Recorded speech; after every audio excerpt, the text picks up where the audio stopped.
Côte d'Ivoire, Abidjan le jeudi 28 décembre 2023, s'est tenue une conférence de presse bilan du programme d'appui à la transition fiscale en Afrique de l'Ouest, en abrégé PATIF. L'objectif général de cette conférence bilan était de rendre compte de la mise en œuvre et des résultats engagés par le PATIF afin d'accroître sa notoriété. Bonjour, je m'appelle Salifou Touré, je suis le directeur de l'Union douanière et de la fiscalité de la CEDEAO. Je voudrais d'abord remercier la presse pour cette réunion de ce matin. C'était un plaisir pour moi d'être ici en Côte d'Ivoire pour parler de transition fiscale. Et comme je l'ai dit, la Côte d'Ivoire est en pleine transition fiscale. Donc c'était un honneur pour moi d'être là pour témoigner avec la presse ivoirienne sur les progrès réalisés par la CEDEAO en matière de transition fiscale. Et je voudrais dire que cette question de transition fiscale est une question des deux commissions depuis bien longtemps. Je vais parler de la commission de la CEDEAO et la commission de l'UEMOA qui travaillent sur ce chantier. Mais en ce qui concerne la question de la transition fiscale de la CEDEAO, qui aujourd'hui est en phase de mettre en place tout un dispositif pour accompagner les États, je dois dire que l'impulsion est partie pratiquement il y a 2 ans, avec notamment l'arrivée à la tête du département en charge des affaires économiques de l'agriculture de Mme Massanjé Touré-Lidse, qui est la commissaire qui est en charge de ces questions, qui a donné des instructions de manière à ce qu'on puisse faire de la transition fiscale une question centrale. Nous sommes heureux qu'à l'issue de 2 années de travaux avec ceux qui sont chargés de nous accompagner, à savoir l'agence Limpico et l'OCDE, nous sommes arrivés à faire adopter des textes communautaires par les chefs d'État et de gouvernement et par le Conseil des ministres de la CEDEAO en juillet 2023. Et ces textes donnent les moyens aux États de travailler sur la TVA, la taxe sur la valeur ajoutée de manière efficace, de travailler sur les dépenses fiscales de manière efficace et de faire en sorte qu'on puisse suivre par un dispositif qui a un ensemble d'indicateurs qui permettent d'évaluer l'évolution et la trajectoire des États en matière de transition fiscale. Il y a aussi la question de la lutte contre la fraude, l'évasion fiscale et aussi les flux financiers illicites qui sont aussi une préoccupation pour la CEDEAO. Nous avons donné des outils aux États de manière à mieux encadrer ces phénomènes, à lutter contre ça et de manière à ce que les États puissent renforcer leur coopération, s'assister mutuellement de manière à ce qu'on puisse travailler à réduire l'impact de l'évasion, de la fraude fiscale qui sont des éléments qui influent négativement sur la mobilisation importante des ressources fiscales.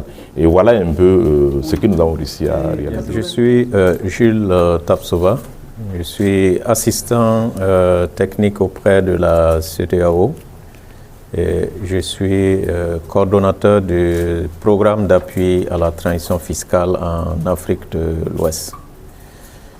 Nous avons eu l'opportunité de présenter ce programme à la presse pour favoriser le plaidoyer auprès des différents acteurs qui ont constitué vraiment les piliers des différents outils régionaux que nous avons pu mettre en place au profit des États membres. Les différentes parties prenantes avec qui nous avons travaillé dans le cadre de ce programme, c'est l'ensemble des administrations fiscales et douanières représentées par les différents points focaux dans les États membres. Il y a aussi la société civile, il y a les parlementaires, les sociétés privées, et avec qui nous avons travaillé pour mettre en place des outils de la fiscalité, des outils plus adaptés et qui permettent au finish à la fiscalité d'être un véritable outil de politique économique et sociale. Disons que de manière plus pratique, nous avons mis en place une nouvelle loi TVA, une nouvelle orientation, une directive TVA il y a la toute première directive sur les dépenses fiscales. Les dépenses fiscales, c'est les exonérations de biens et de services, mais c'est aussi les incitations fiscales à l'investissement. Et puis enfin, il y a un cadre institutionnel qui permet d'avoir au niveau de chaque État des comités nationaux de gestion, d'évaluation et de suivi de la transition fiscale. Il y a un comité aussi au niveau régional qui pourra faire des synthèses et donner de nouvelles orientations en matière de gestion de la fiscalité. Vous voyez, c'est des directives, et à côté des directives TVA et dépenses fiscales, nous avons des guides pratiques de gestion de la TVA, des guides pratiques de gestion des dépenses fiscales, qui ont mis en exergue les bonnes pratiques internationales, les bonnes pratiques, parce qu'il y a un échange de bonnes pratiques entre les États. Et nous sommes heureux de pouvoir espérer qu'en termes de défis, il faut travailler à consolider ces différents acquis. Et nous comptons sur ces différents points focaux au niveau des États membres pour transposer ces directives-là dans les législations fiscales nationales. Et ensuite, échanger sur ces bonnes pratiques et les vulgariser de sorte à pouvoir mieux gérer la TVA, les dépenses fiscales et l'ensemble des impôts qui permettront de mobiliser plus de recettes fiscales intérieures que de recettes de porte. C'est ça la transition fiscale.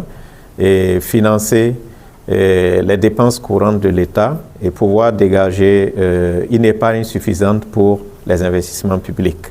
Donc c'est avec une grande satisfaction, avec l'espoir que tous ces outils soient valorisés au niveau national et au niveau régional, que nous comptons sur la presse et tous les acteurs qui vont vulgariser ces différents outils-là.